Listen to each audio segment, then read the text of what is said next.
Lyon are in danger.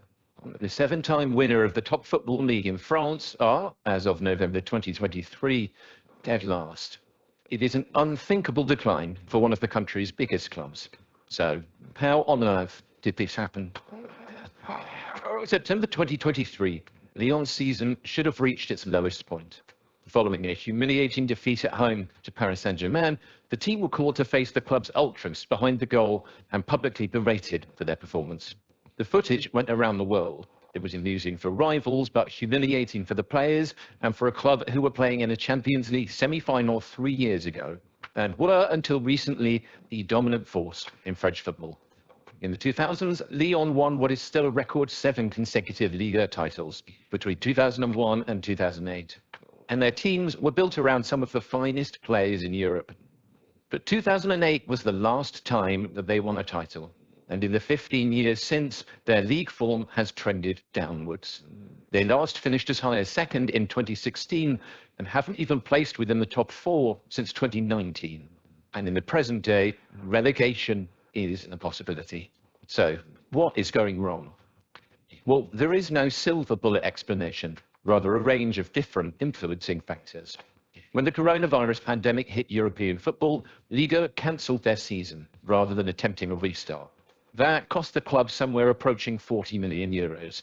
Later in 2020, the collapse of the agreement between broadcaster MediaPro and Liga had a devastating effect on French football. The deal was supposed to be worth 2.75 billion euros across 4 seasons. Following its cancellation, the league was forced to hastily negotiate an agreement with previous rights holder Canal+, worth around 360 million euros less each season across that period. But to differing degrees, those were factors that impacted French clubs as a whole, not just Lyon.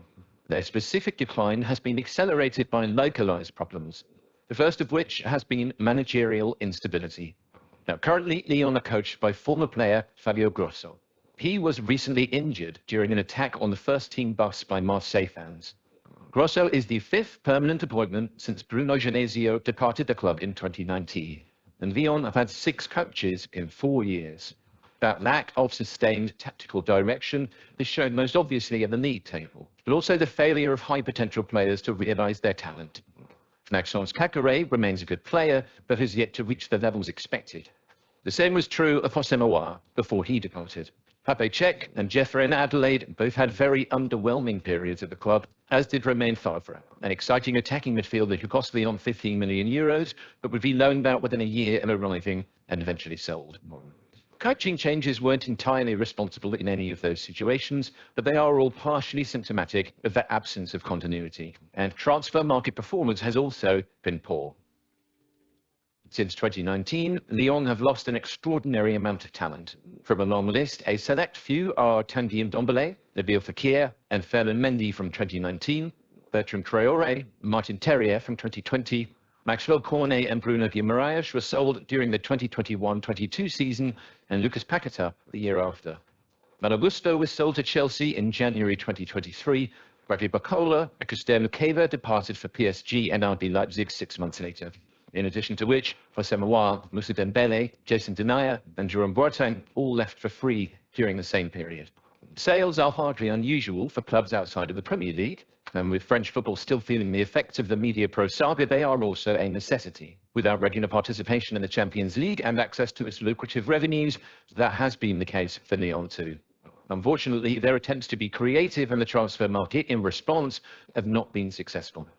In The Guardian, Adam White wrote that many rivals, notably Nice and Monaco, have successfully built their models around signing promising players from across the continent and developing them before selling them for a profit. Lyon's attempts to copy their rivals have been disastrous. Most of their signings feel like gambles. Few have worked, and the quality lost for free has not been replaced. And alongside the talent drain and coach turnover, Lyon's ownership situation has also changed. Since 1987, the club had been owned by Jean-Michel Aulas, but was sold in December 2022 to US investor John Textor, who is now the club chairman. Textor's Eagle Football Holdings acquired the club for 900 million euros, the most paid for a French team in history. But harmony between the old and new regimes was short-lived. Aulas had originally been due to run the club as an honorary president for 3 years. Instead, following disagreements over strategy, he departed within 4 months. And still a minority shareholder, he has been public in his criticism of Textor. He is also suing him in an action leading to almost 15 million euros worth of team funds being frozen. The club's parent company, the Olympique Lyonnais group, had a net debt of 321 million euros at the end of 2022. In July 2023, the club's transfer activity was limited by the DNCG, French football's financial watchdog, after the organization ruled that Lyon provided insufficient financial guarantees. Textor publicly contested that ruling, but Lyon spent just 20 million euros over the summer, despite selling over 100 million euros worth of players. And the financial restructuring continues. In May 2023, the controlling stake in OL Reign, the club's women's team, was sold. Textor has previously described the club as being way too heavy on physical assets and has indicated his intent to pay down Lyon's debt and invest in infrastructure serving Lyon's youth development. Give me a year and a half, he said in a statement published on Lyon's official website. Our approach has worked in other markets. We will see if it works in Lyon. And where the club will be in June 2024 remains to be seen.